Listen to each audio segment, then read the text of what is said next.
Hello again, everybody, and welcome to the chair. This is a week 3 of the NFL season recap and a week 4 preview. I'm going to run through this pretty quick on some of these games because we had some mismatches, but we also had some upsets, some teams that played down to other teams, and they let the other team win. So let's get through it with the uneventful game of the season or day, I should say, because Miami's in this too. But it was the New York Jets. They went to Foxborough to play the Patriots. Patriots ended up winning 30-14. They led the whole way. Did New England? They led 30-0 um, until 21 seconds in the third quarter, and four different Patriots scored touchdowns. So you could tell it was one of those spread it around uh, games that uh, Tom Brady is always doing. It seems like with his receivers and running backs out in the flat, tight ends, whoever it may be. He had two touchdowns, passing and no picks. Um, so just his normal day, 306 yards. Burkhead ran for 47 yards and Dorsett with 12, but the offense was Josh Gordon receiving 83 yards but no touchdown. Edelman, Dorsett had two touchdowns, uh, respectively, receiving. For the New York Jets, I think the only highlight was a Jamal Adams pick six late in the game that got him to 30-6, and the extra point went in.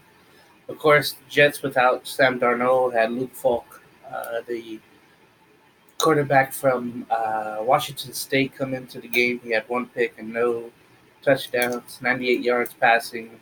It was just a horrid day for him. Le'Veon Bell as well, only 35 yards rushing on 18 carries. Receivings, receiving yards just in the 20s. It was really nothing to be um, nothing to be had really with the receiving yards. They were all under 30. It was just an ugly, ugly loss for the Jets, but it was kind of uh,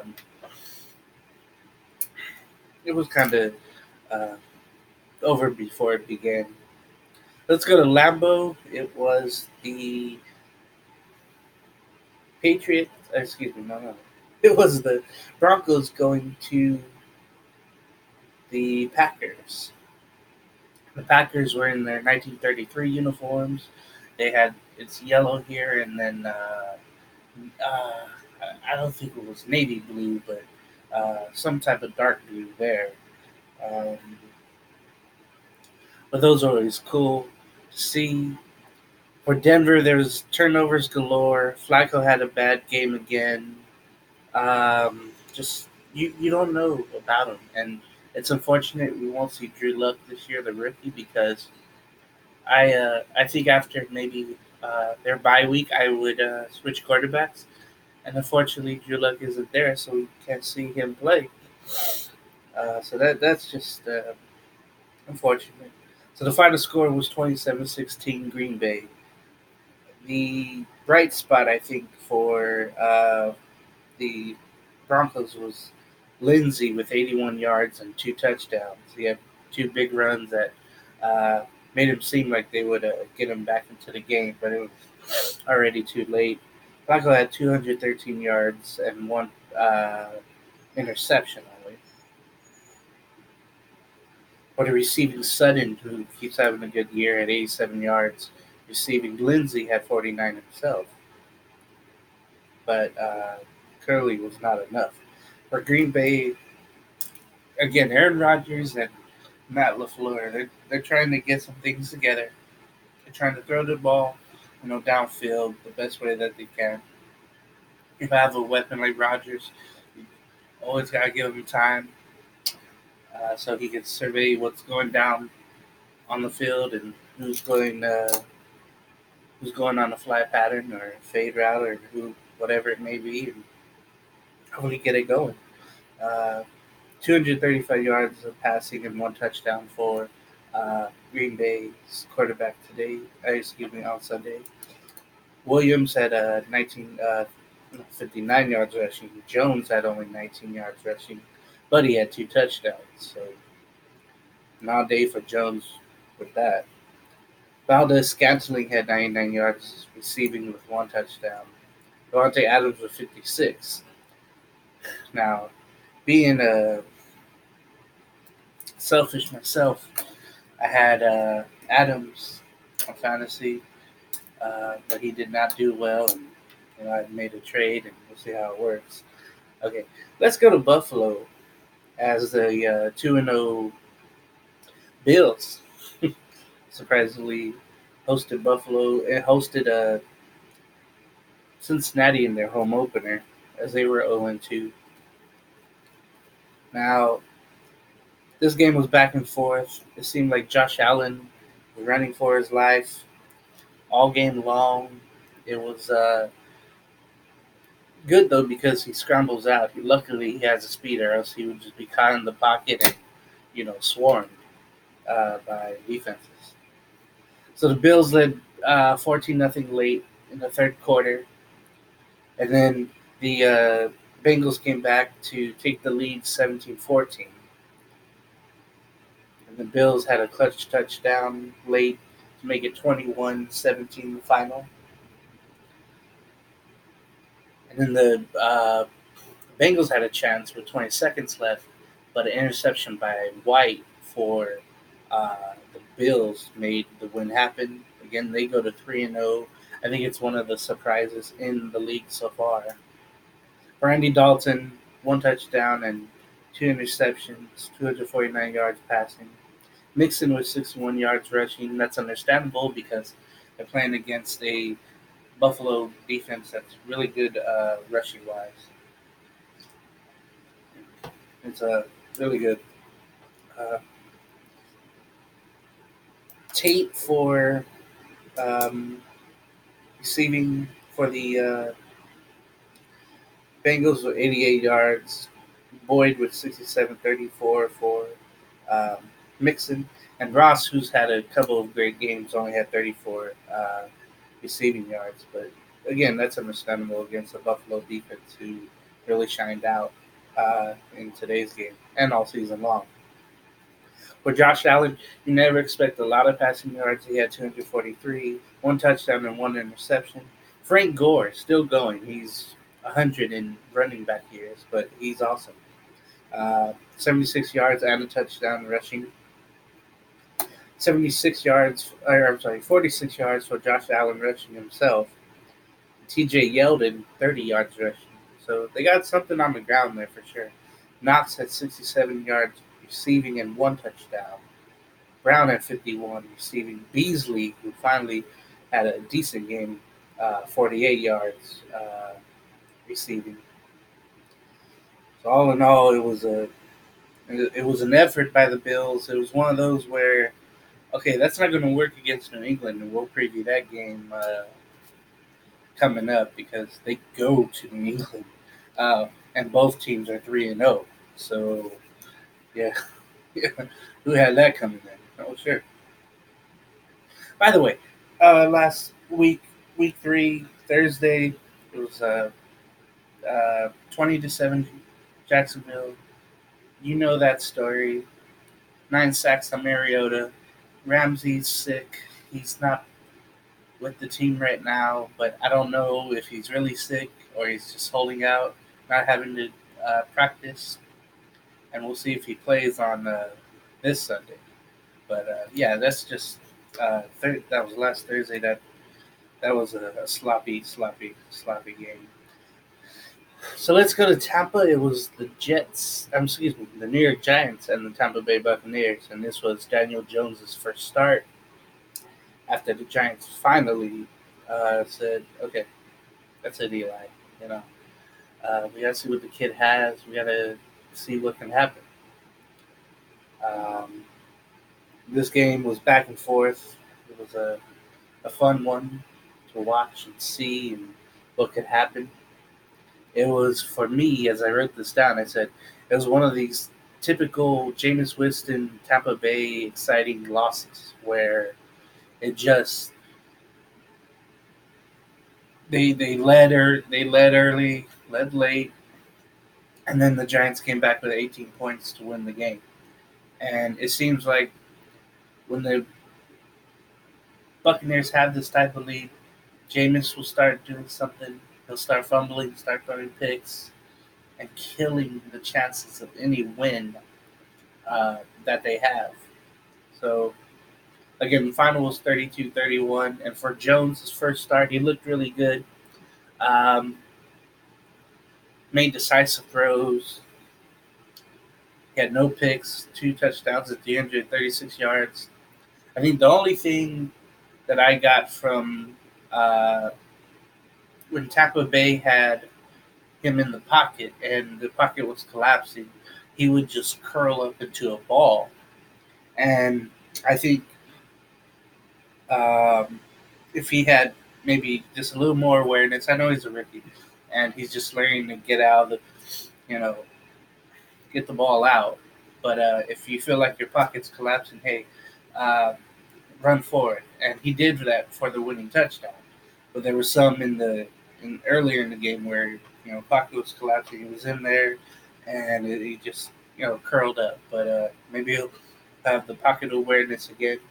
He was sacked 5 times. That's why I say that by Tampa Bay's defense. But like I said, a great start to the Giants' rookie quarterback season.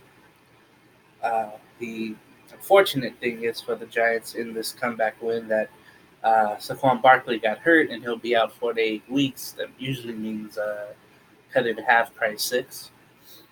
Um, so that's tough for Jones. His confidence is, excuse me, is up. It just sucks because you want him to keep going with confidence going forward. You want people to believe. And his first home game will be next week or week 4. So we'll see what happens with that. He had 28 rushing yards himself with 2 touchdowns. Uh, Barkley, who left the game, had only 10 yards and 8 carries. Receiving wise, again, Evan Ingram, 6 receptions for 113 yards and 1 touchdown. Shepard with 7 receiving catches and 100 yards and 1 touchdown. Sladen with 82. Barkley with 27 out of the backfield. Let's go to Tampa's stats. And like I said, it's just one of those things again with Tampa where it's just, yeah, if they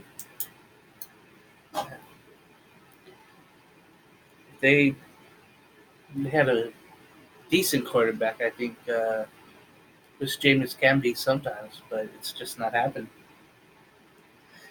And I say this about Jameis, but he threw for 380 yards and 3 touchdowns and 1 pick. But I don't know what it could be. Jones the second had 80 yards. Rushing Barber with 48, none scored. Mike Evans had a huge day. 8 receptions with 190 yards and 3 of those Jameis touchdowns. O.J. Howard with 66 yards over the middle as a tight end. Like I said, again, it's just one of those Tampa Bay exciting, typical losses with Jameis. You might have the price of admission, you might get your thrills, but you're not going to go home happy. That's how it is there. Now, with one of the biggest upsets of the day, the Lions went to Philadelphia. And late in the game, as the Lions won 27-24, they held on to the lead barely. Eagles made a comeback. They were down uh, 27-10 for a while. And it was just It was really, really something that was a surprise, I think. But sometimes Philadelphia, in earlier in the year, they played down to their competition. I'm gonna be saying that a lot about this week because we had some games like that, and their defense was really bad in the first half. That's why Lions got up on them early. They fumbled a lot. They turned over the ball a lot, and team does that, man, you got to come back and not have a chance at the end, probably. And that's what happened. By the way, the Lions are 2-0 and a tie, which is just, I think it's surprising, but there was a lot of hype coming out of that. So, coming out of Detroit, Stafford with 201 yards, passing one touchdown. Kissick had 44 yards on one attempt rushing. Big one there, I guess. Johnson had 36 yards and a touchdown. Jones, the first had Jones Jr. Excuse me, with six receptions for 101 yards, and Mandola with 37 receiving yards. But he was really leading the charge on the sideline as a veteran, still going after all these hard knock years. Uh, Golladay has 17 yards receiving only. He's been putting up a lot of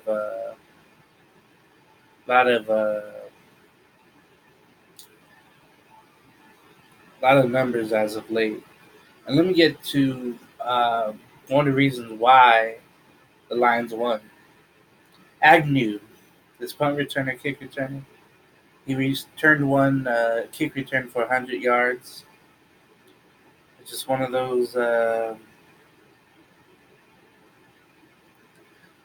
things, and it was just amazing. Yeah, Philadelphia with two turnovers, because you don't with the return you don't see really kick returns anymore except touchbacks. So that was just real surprising on that.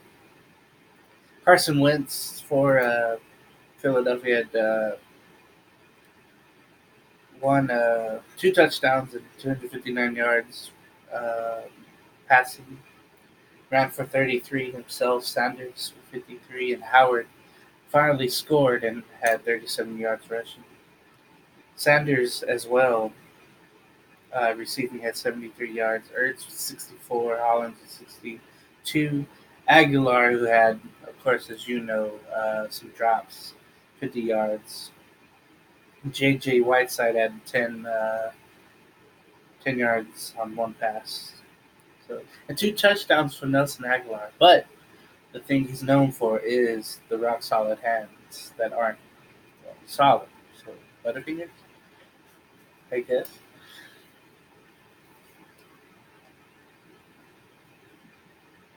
Okay, let's get rid of this highlight. It was Miami and Dallas in Texas.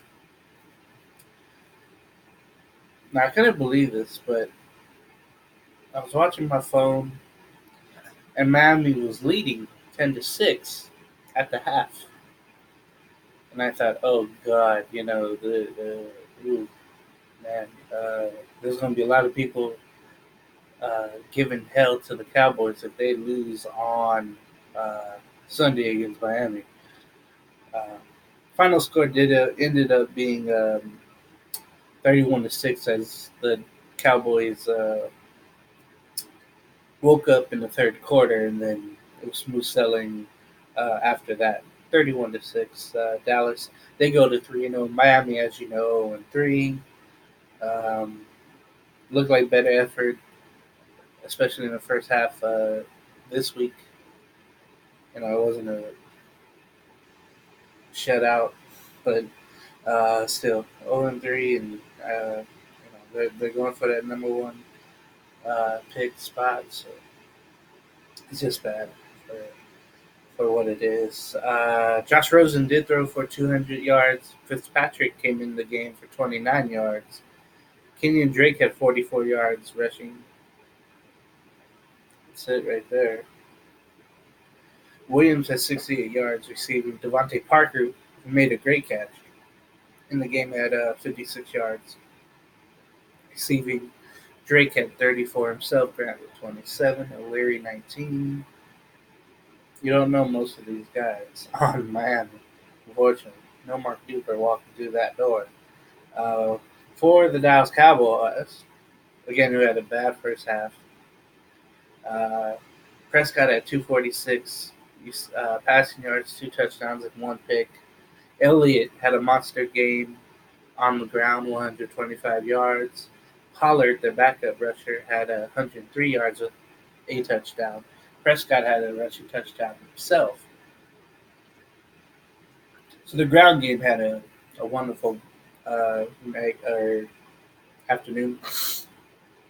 Amari Cooper had 88 yards and 2 touchdowns. That was his breakout game if you don't look at the yards, I guess. Whitten had 54 yards receiving as well. Cobb with 23, Elliott with 14. And next thing coming up was Atlanta in Indianapolis. And this game, I had Atlanta because it seemed like the Colts had a lot of injuries, just a lot of injuries. And I figured, okay, they're gonna they're gonna get them on that, you know. But didn't end up that way. And they again, this is a thing with this week where a favorite team, supposedly a better team, was outplayed, and they shouldn't have had it. It shouldn't have happened. They played down to their competition. So with that, it was the Colts winning 27-24 in dramatic fashion, I would say. Falcons came back and tried to score, but couldn't. At the end, the Colts led 13-0, so they led the whole way. Um, they led up and they shut out the Falcons until the second quarter. Excuse me. Um, I think one of the things that stood out uh, about the Colts, and this may be minor because of what he's done in the past, but Adam Vinatieri, he was having a horrible first 2 weeks, but he made both of his field goals, all three of his extra points. So with that being said, he practiced. He got back to, I guess, the fundamentals if he wanted to. And yeah, the Falcons had injuries themselves, but it wasn't as much as the Colts. So um, Matt Ryan with 304 yards, 3 touchdowns, and 1 pick. Freeman had 88 yards on the ground, no touchdowns. Julio Jones had a pretty good game,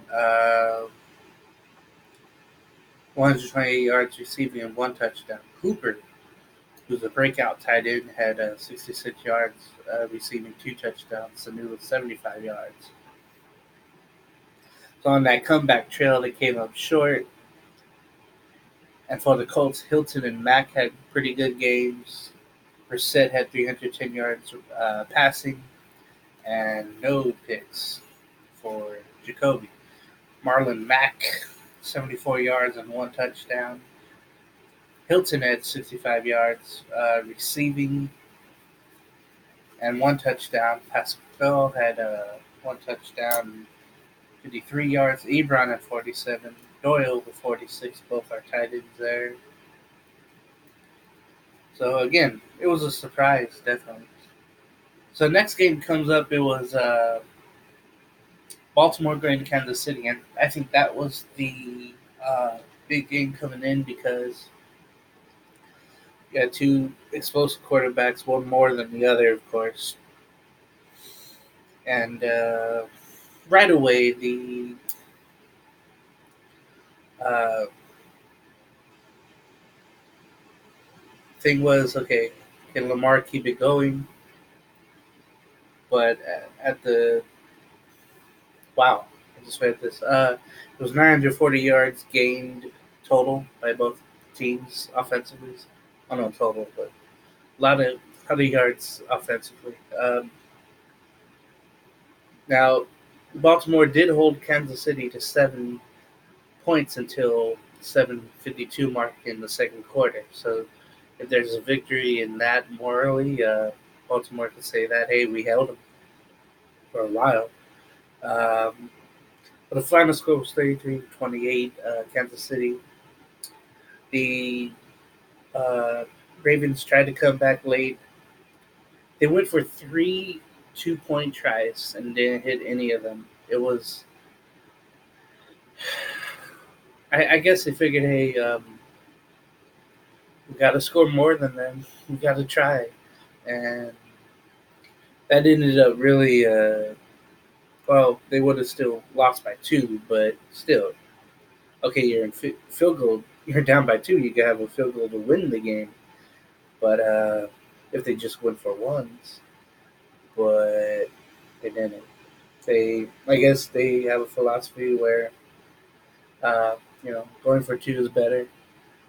But it was in these comeback situations where you had to have points, and it just didn't work. Um, Lamar Jackson did do well, 267 yards passing, but he managed to come back pretty well. Now, Mark Ingram, the second, excuse me, he had 103 yards with 3 touchdowns. Where I got the third from, there it was. Jackson, 46 yards on the ground and a touchdown himself. So it was a rushing day for Baltimore. Boyle had 58 yards receiving, Brown with 47, Snead with 47. Seth Roberts had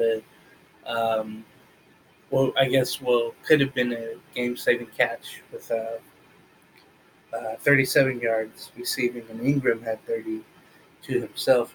Mark Andrews, their tight end, only had 15 yards receiving. He was one of those breakout um, patch catchers this first 2 weeks, but I guess they shut him down. Kansas City did defensively. Pat Mahomes again just had his usual day, 374 yards passing with 3 touchdowns. Williams had 62 yards. LaShawn McCoy still going, 54 yards and 1 touchdown.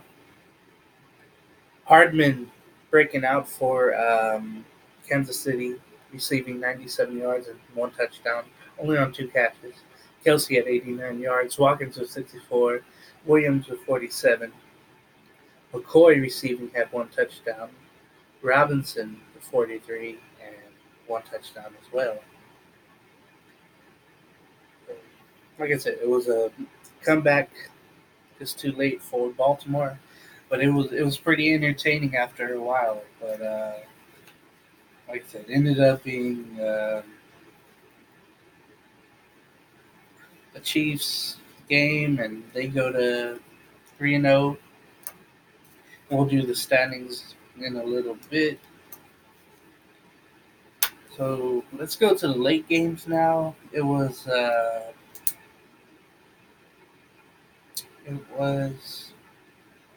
There was some shockers in here.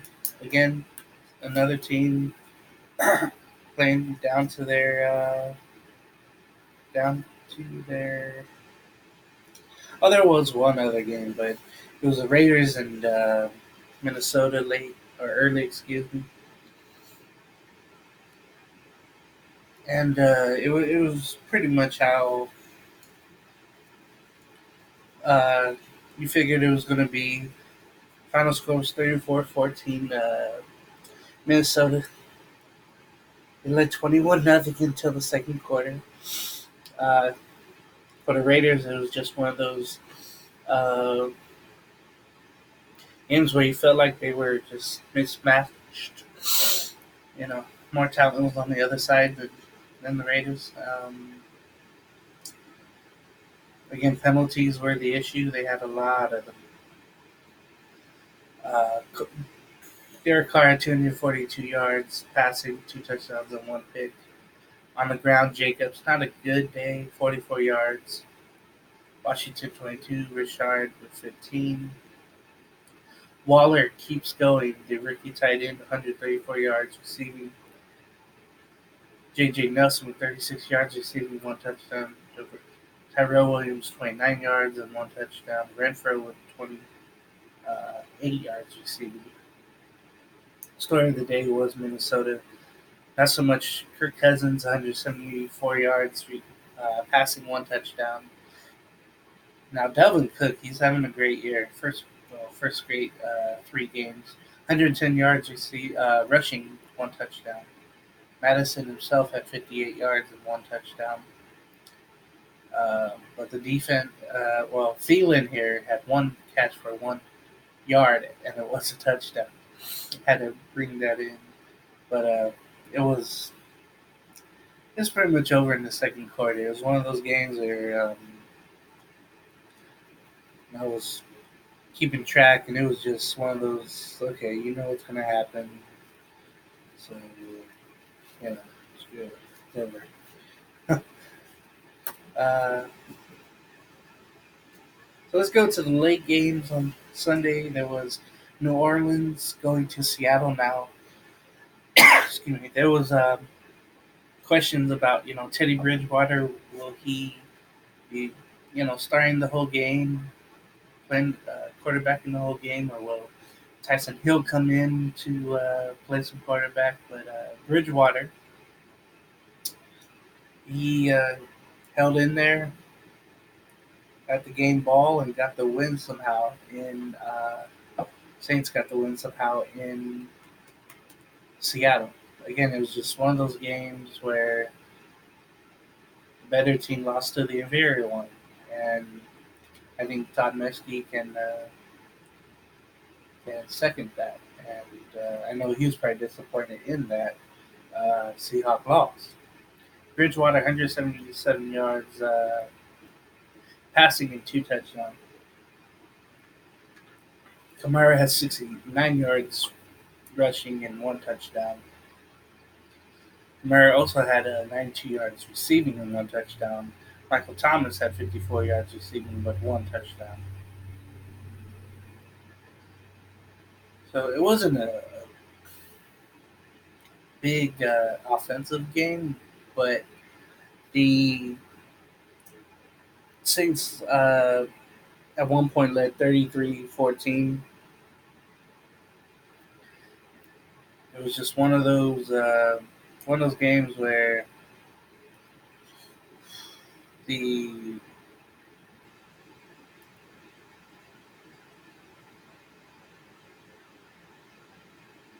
oh yeah, that's true. As I look at it here, there was a stat that got out to me where um, Bridgewater, although he managed the game, he had 70% of the receivers open, but he didn't hit them. So if they work on him, work with that on him, maybe he'll do better. There was one punt return by Harris that went for 43 yards and 1 touchdown. So that was a backbreaker, I think, for the Seahawks. As Russell Wilson had 2 touchdowns and no picks. Bad special teams played throughout, but the punter for New Orleans did well. Again, played down to their opponent, had a couple of turnovers. KJ Wright with a pick he should have had this one pick that would have gave um, Seattle a chance to come back as they were down 27-14 at the time. There were some third down calls that the Seahawks uh, went out and played, and it was some bad execution, or maybe just bad play calling in general. Uh, as far as I saw in the game, there was just seemingly chances to keep going and progress, but for some reason they were stopped. And um, again, Wilson 406 yards passing, 2 touchdowns. Carson with only 53 yards rushing. Wilson himself had 51 and 2 rushing touchdowns. Lockett had 154 yards receiving and one touchdown. Disley had one touchdown with 62 yards receiving. Metcalf with 67 himself. But again, it was just those turnovers and those third down calls that got to Seattle, and that was unfortunate. So let's go to Santa Clara, far away from San Francisco. It was the Steelers and the 49ers. 24-20, the 49ers ended up winning. The defense came up clutch with a fourth down stop with 41 seconds to go late in the game. Um, One of those defensive games at the end where it was first start from I almost said Mason Rudolph, and Micaiah had his first game with the Steelers, and he had his first pick with him. Micaiah Fitzpatrick, you know him from the Dolphins. For the 49ers, it was a bad first quarter for Jimmy G. It was a turnover fest for the 49ers, although they did end up winning. Rudolph had 174 yards passing with two touchdowns and one pick. Connor for the Steelers had 43 yards rushing. Juju Smith Jr. had 81 yards and a long touchdown. Johnson had one touchdown with 52 yards. Not JJ Watt, but Derek Watt had the other Watt, the third Watt, had a fumble recovery that was huge. And Bush Jr. had two fumble recoveries. So it was a big day for the Steelers defense, despite not winning the game. But it was, as I said, a turnover fest there for the 49ers. Jimmy G, 277 yards passing, but one touchdown and two picks. Turnovers that led the Steelers back into the game.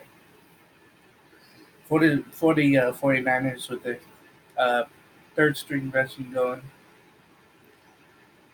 Mostert had 79 yards rushing, and Rita had 68. Kittle had 57 yards receiving. Justic had 51 yards receiving. Samuel with 44. Goodwin 41. So it wasn't a breakout game because Jimmy G was having those issues, but it was a narrow defeat. And for Mason Rudolph, I guess there's a moral victory in this where, hey, I can do this, you know. So let's go to Southern California, Carson. There's the Chargers hosting the Houston Texans. The final score was 27-20. Houston Texan defense came up in the fourth down, fourth quarter stop with 17 seconds to go. It was just one of those typical Charger losses, whether in San Diego or wherever they are now, that they always seem to do this, where they lead the whole game and you feel good. As they led 10-0 till 8 minutes in the second quarter, and then Houston finally scored. But they let people come back, and that's what happened there. So Deshaun Watson, 3 touchdowns, no picks, 351 yards passing. And with his throws, they were real strikes. I really like how he throws the ball. Uh, we'll see that as the Texas season is, hanging for him to win the division. I mean, with the uncertainty of Tennessee and with the backup quarterback, Minshew with Jacksonville going, with Brissett going for Colts. I want to see how Watson does with the divisional games. So, again, 3 touchdowns. He stepped up really well, led the comeback. Carlos Hyde with only 19 yards rushing. Watson almost outgained him with 18. Hyde did score a big touchdown, though. Stills had 89 yards receiving, 73 yards for Atkins with 2 touchdowns. Now, the one thing that surprised me, Hopkins did not score a touchdown but had 61 yards receiving, Fuller with 51. Or the Chargers, 318 yards passing for Rivers, 2 touchdowns, no picks. Eckler, not a good game, 36 yards rushing. Jackson with 26. Phillip with 9 himself, slowly. Uh, Keenan Allen had a huge game, 183 yards receiving, 2 touchdowns. Eckler with 45, and Michael Williams with 45 as Mike came back from injury. So, again, the Texan comeback, got to give it up to them. They came back dramatically, and we got the fourth down stop, as we said. And it was definitely one of those upsets. I had the Chargers easily. And then Carolina and Arizona. Cam Newton, of course, was out, so Kyle Allen was there to start. And boy, did he do well. There was 4 touchdowns by Allen, 261 yards, 144 quarterback rating. That'll get it done every time. McCaffrey had a big game as well, and that was expected. 153 yards rushing with 1 touchdown himself. Greg Olsen, who's been playing great this year, the veteran tight end, 75 yards receiving and 2 touchdowns. Samuel with 51 and a touchdown. Moore with 52 and 1 touchdown. One of those great offensive games if you look for the Carolina Panthers as they end up winning 38-20. With Kyler Murray, I understand, being the first pick, there's a lot of people giving him hell, a lot of pressure, a lot of damn pressure on him. Because you're with Cliff Kingsbury, who's just trying to make it on his own and saying, hey, this is my offense, this is what I want, and this is why I picked you, the quarterback, to run this offense. But either give it time, give it progression, and see how it goes. But again, a lot of pressure. And I thought the defense would be better for the Arizona Cardinals. But again, Patrick Peterson's not there; he's suspended. Uh, but he'll be back soon. And maybe he'll anchor that defense there in Arizona. Kyler Murray had 173 yards passing, 2 touchdowns, 2 picks. He also ran for 69 yards. David Johnson not out to a great start this year, 37 yards rushing. Kirk had 59 yards receiving for Arizona. Larry Fitzgerald having a good year, bounce back year after about 2 or 3 bad ones. 36 yards receiving, 1 touchdown. David Johnson had a touchdown receiving. It was one of those games that Carolina led all the way through, and you knew that with or without Cam, they would probably win that game. So look now, that was all the late games. Now let's go to the later game. It was Sunday Night Football. It was the LA Rams going back to Cleveland to play the Browns. And it was really one of those low-scoring games. I think when NBC scheduled games and they had their schedule out, they said, okay, this game would probably be, Madden. They'll both score, 30 plus points, and we'll have a great game. But it ended up that way. Uh, Defense was big for LA, as well as Cleveland, but the defense had Cleveland not off to a great start offensively. There was some controversial calls by Freddie Kitchens, the Cleveland coach, in the third quarter, I believe it was fourth quarter. Uh, he had a 4th and 9. Yeah, this was in the fourth quarter. 4th and 9 instead of punting from his own 46, I believe. He went for it, and it was just a draw that went nowhere. And you knew the fans, dog pound. Uh, they got on real bad. And then at the end of the game, Um, they had a goal line situation where they could have went in and scored six and then extra point to tie, but on all four downs, they never ran it. They threw it four times and it was batted away by LA. And the safety, John Johnson, came up huge with the interception in the end zone in 33 seconds.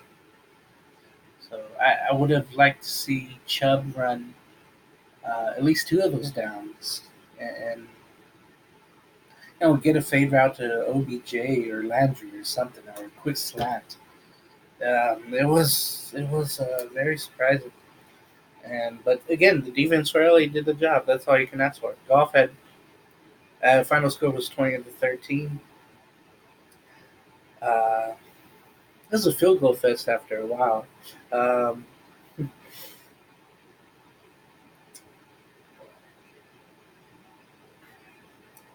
Jared Goff with 269 yards, passing two touchdowns, two picks.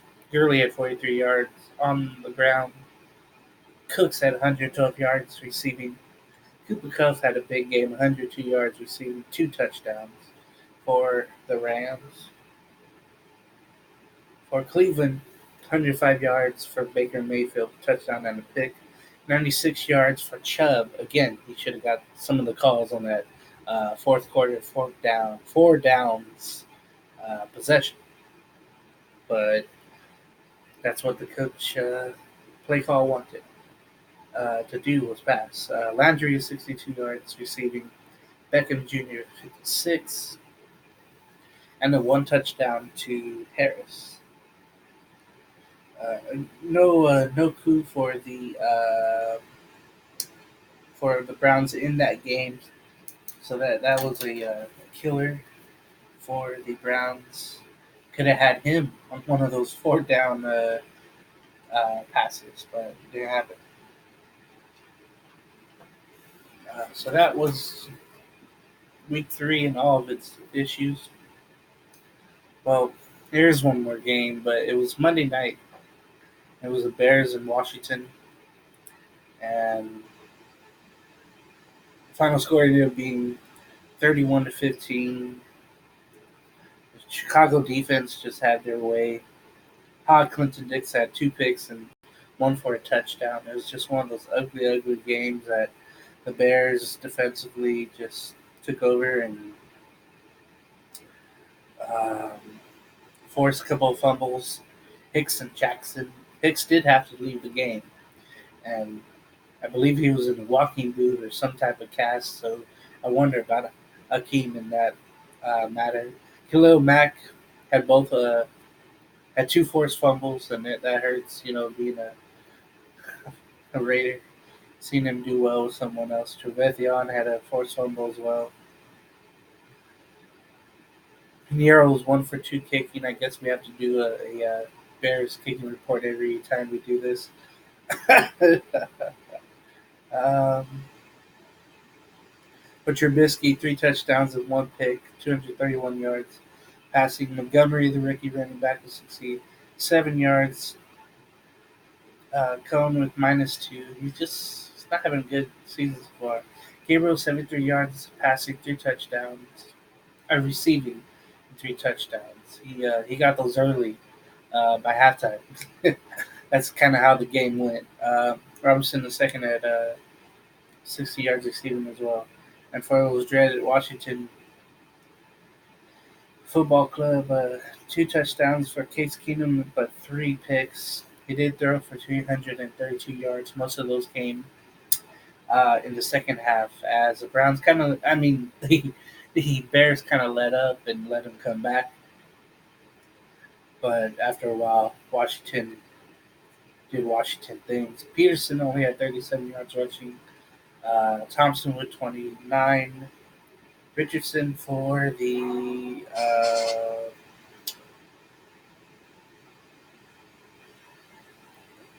Washington receiving court at 83 yards and one touchdown.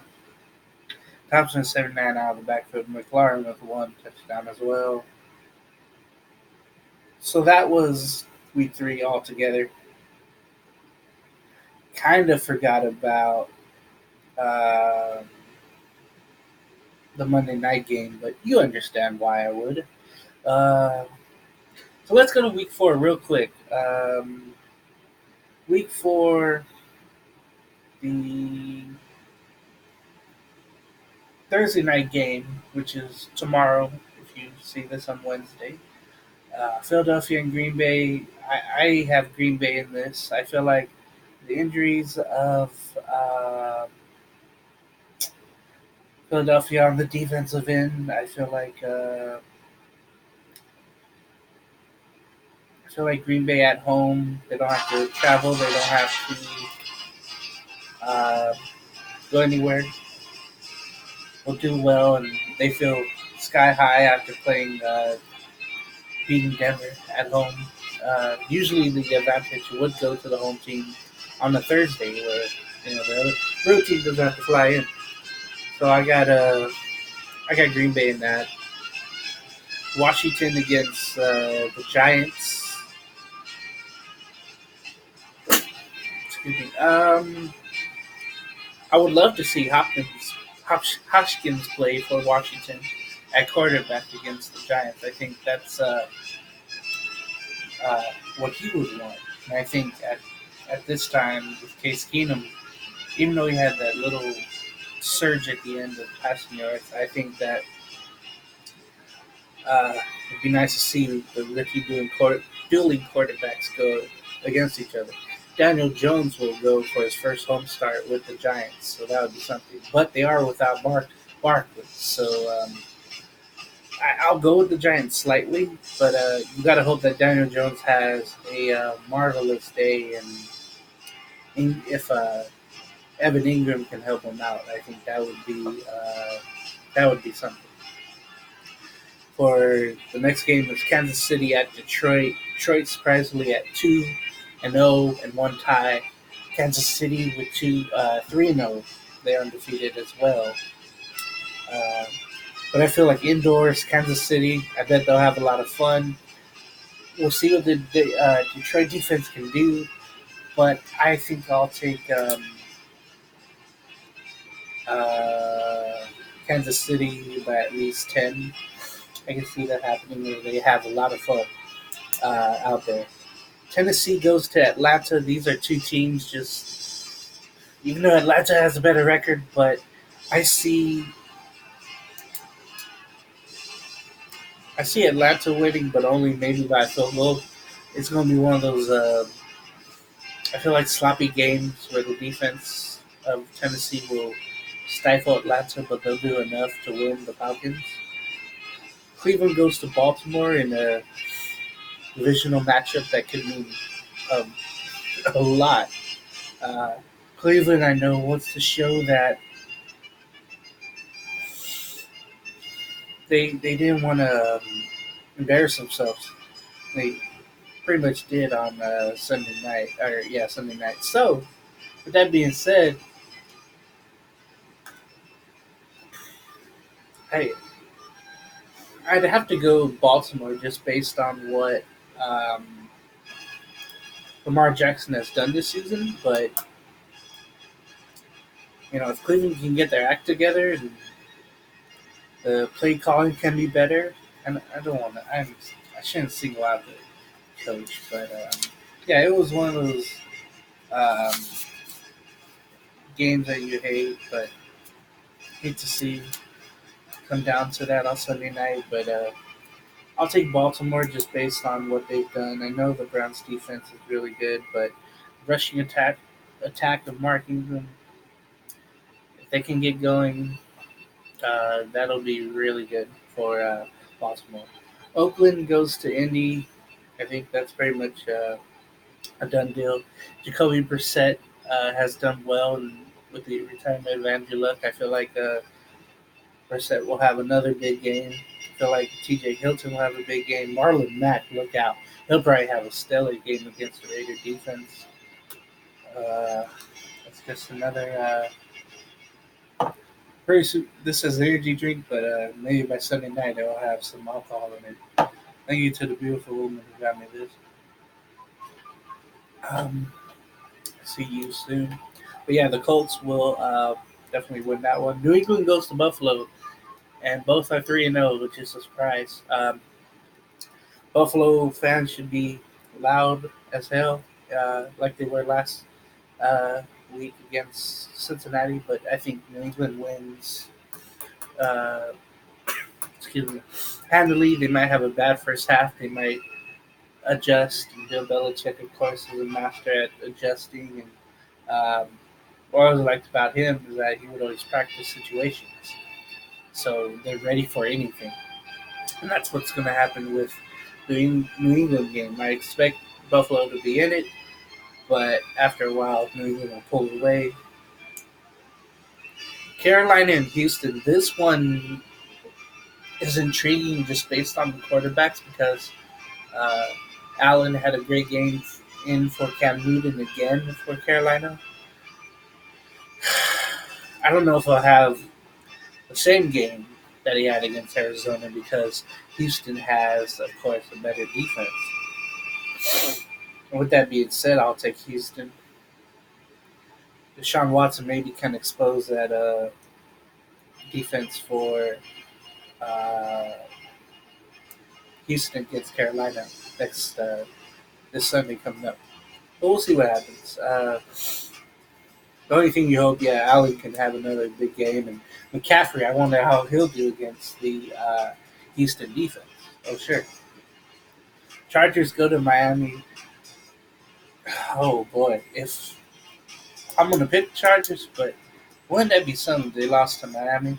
That would be amazing if that happened. I'd be shocked. I'd be horrified for those Charger fans as a 1-2, and if you lose to Miami, you feel like man they could lose to anybody at any time. But I expect Chargers to have an easy game. Uh, maybe get the ground game going. Maybe get some screen passes going.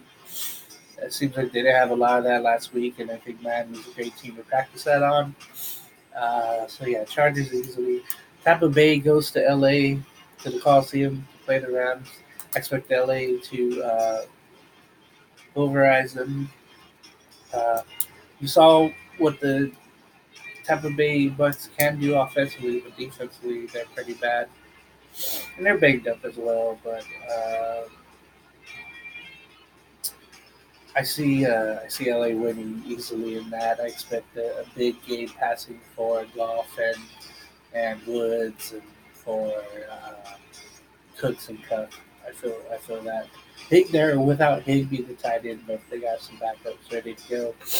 Now a big game. Well, yeah, big game here with Minnesota and Chicago. Shout out Skull 219 Carlos in Chicago. It's one of the late games. Minnesota at the Bears and a divisional rivalry, of course. This one, you saw how the Bears looked. I wonder about Hakeem Nicks, how he'll be going for him. So, and the offense, the Bears have got to get Cohen going. I know they have Montgomery, but it just seems like Cohen's not doing well rushing, and Trubisky is not doing as well. The defense is anchoring the team at the moment. And for the Vikings, Dalvin Cook, let's see how he does against the defense of Chicago. And then Thielen didn't have a good game. Diggs was okay for Minnesota last week, but all depends on the pressure that Cousins gets. So if they can get the running game going like they've been, Minnesota may have a chance with this game in Chicago. Seattle goes to Arizona. I think that's going to be a Seattle win. Shout out to Messi. But saw what happened last week in Seattle against New Orleans. We'll see what happens. Though. See how the pressure Kyler Murray into picks. Uh, that would be that would be welcomed, I think, by the Seahawks. When you get Russell going on long passes to Lockett again, and this would be a good game to get the ground going. Uh, it really would be if that can happen. for Carson, for Procise to get the rushing game going for Seattle. Jacksonville goes to Denver. This game, I think I'm leaning toward Jacksonville just because of the great play of Minshew. Keep forgetting his name, but although he's everywhere now, his mustache and his Thursday night national television win and his passing as well. But hopefully that train will still be going through Denver, as Denver is really awful. They're 0-3, and their defense isn't good, offense isn't good. Uh, Joe Flacco, being Joe Flacco, he's not doing it. He's not doing it, and that's unfortunate for uh, the Broncos. So I'm gonna go Jacksonville slightly in this game. Maybe a Josh Lambo winning field goal in the uh, th- thin air, mile high. Maybe I'll go with that. The Sunday night game. Uh, Only if it had Breeze in it, I would feel confident. But it's Dallas going to New Orleans. Saints, of course, without Drew Brees, Teddy Bridgewater will be starting, and Hill will be coming on in, running those Wildcat formations. This is a game where you hope Kamara can break out. He hasn't had a great year so far. Um, but again, with Teddy Bridgewater, as I mentioned earlier, 70% of the pass receivers were open, and he didn't hit them against Seattle. And you're facing what may be a tougher defense against the Dallas Cowboys. Uh, Cowboys, again, they feel like a machine. They're 3-0. I think Cowboys will win. Shout out Matt. So Sunday night, if they can, although the defense of New Orleans is pretty well, I don't expect Elliott to have a monster game like he's been having week 2, week 3. But we'll see. Maybe the Cowboys will get going on the passing side um, against the secondary of Eli Apple and the others there, Lattimore, as they've been struggling for the Saints this year in the secondary. But Cameron Jordan's having a great game or a great start on the line. Monday night game, I'm gonna be missing. I rather work 13-hour shift than watch this game. So Cincinnati goes to Pittsburgh. So man, this and if you have a loved one, I would go out with them on a Monday and just not watch this game. Not even look at your phone for it. um, anyway, Cincinnati goes to Pittsburgh. Man, 0-3 Cincinnati, 1-2 Pittsburgh. I'll give the edge to Pittsburgh just because they're home, and if Juju has a big game, I wouldn't be surprised going down the sideline on these routes. Uh, I would not be surprised by that. Not Sidney Moncrief, Dante Moncrief. Uh, he has the most drops this season. It'd be great to see him get some catches and get his confidence going for the Steelers, and also James Conner. He has been struggling very much this season. It'd be great to see him get going. Uh, Cincinnati without AJ Green again uh, till the 8th or 9th week or more. Um, Struggling with Andy Dalton. He's doing everything he can, but he has John Ross, and maybe he'll get going against that Steelers defense. But with Micah Fitzpatrick back there with the Steelers, we'll see what happens.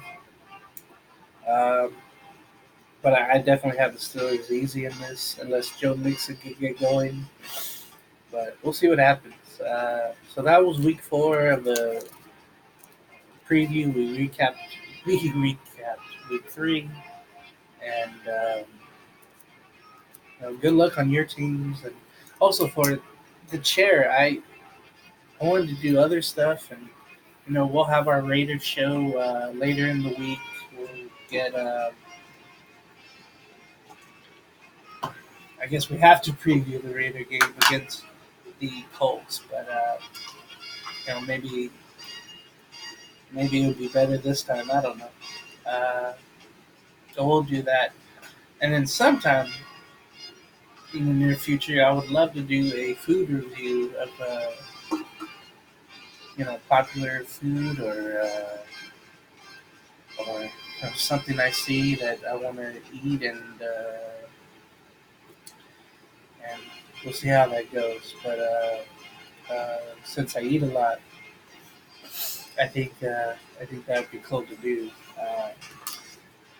I always watch Report of the Week, and this guy dressed in suits. I won't be dressing in suits for sure, but I would love to review some food sometimes. So that being said, this was a chair NFL week 3 recap, week 4 preview, and it's been cool to do this. And look out for next week for this.